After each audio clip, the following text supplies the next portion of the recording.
يا أيها الذين آمنوا إن تنصروا الله ينصركم ويثبت أقدامكم.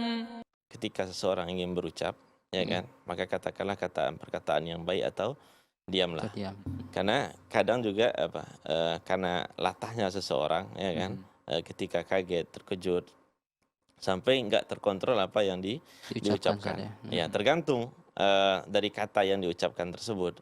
Apakah kata tersebut mengandung makna yang menyimpang atau masih makna yang dibolehkan. Ini bertanya ke Mas Labid, astaga itu apa ininya, maknanya?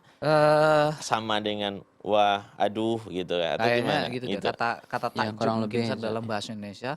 Mungkin bisa dicek nanti di KBBI. Iya, itu kata-kata. Iya.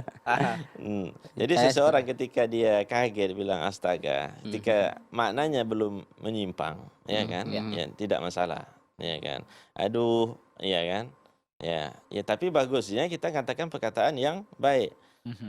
Ketika lihat anak kita memecahkan piring misalnya atau menjatuhkan gelas, ya kan? Ya, kita doakan dia, ya semoga Allah menunjuki mulana gitu kan.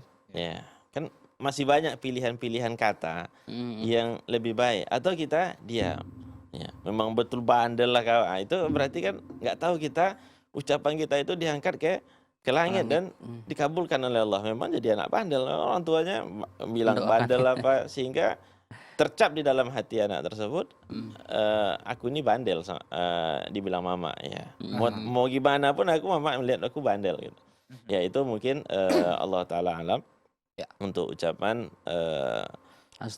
astaga tadi. Ketika maknanya tidak menyimpang, tidak keluar dari ketentuan syar'i, ya tidak masalah. Tetapi alangkah baiknya kita pilih kata-kata yang dia mengandung